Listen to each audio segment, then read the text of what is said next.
Hello, everyone. I did get a chance to see the game between the Cowboys and the Broncos. I guess we'll go through all the top people. Well, let's just Romo. Romo played okay. Really doesn't matter right now. Romo will be judged when the season starts, so there's no even reason to discuss him. Kitna probably the same. We know what Kitna can bring, but that third quarterback, Stephen McGee, I think he was the story of the day.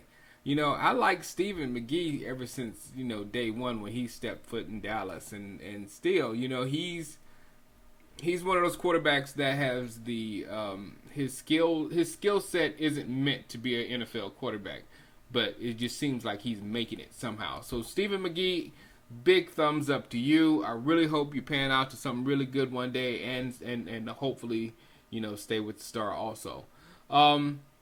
Running back, Felix looked. I mean, I saw him get stonewalled a few times, and it's really gonna. It's still. I'm just so worried about our short yardage game, man. I think it's just gonna have to be passing. Our screen game with Felix Jones is ridiculous. It's just it is almost unstoppable. If we throw a screen, we're gonna get 15, 20 yards. You know what I'm saying? Those things. And if Jason Garrett doesn't overuse them, but right now, Felix looks very nasty on those screens, and then some plays when he's running, in the traditional style. I think he can get long yards, but short yardage is what bothers me. And I was thinking Lanye Miller, because Lanye Miller's been, the buzz of training camp as far as running back. He did not impress in this game. I'm sorry. Lanye Miller did not impress me in this game whatsoever. He looked like somebody said at the Cowboys zone. He looked like a slow Troy Hambrick. That was what it was. So I wasn't impressed with Lanye. As far as receiver,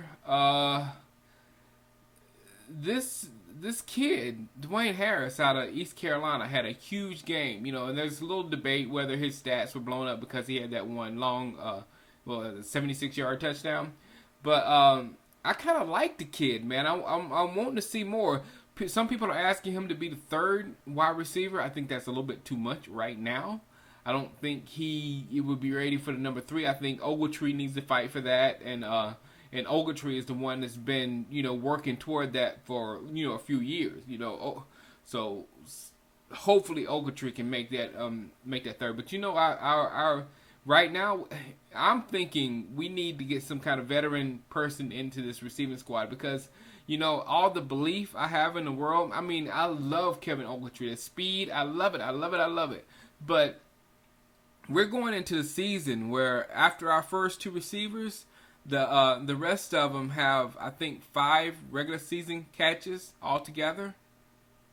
I think Holly has a couple, and Ogletree has a few. Like I think Holly has 1 and Ogletree has 4. I'm thinking, but maybe somebody else. But it's not many catches. NFL catches are below Miles and Dez. So it's kind of worrisome there. And this is the type of thing.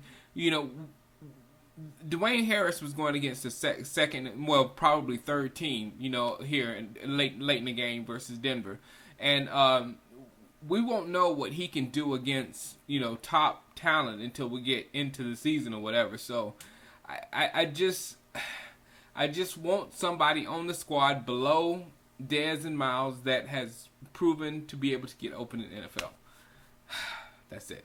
All right, on the offensive line, Tyron Smith, he had some flashes of brilliance. And then there was there was one time I saw him get him not hit anyone, and the Denver sent like 3 people on one side to sack McGee, and then another time someone else was talking about. I didn't actually see it where he got beaten, but they did say he did well against Von Miller.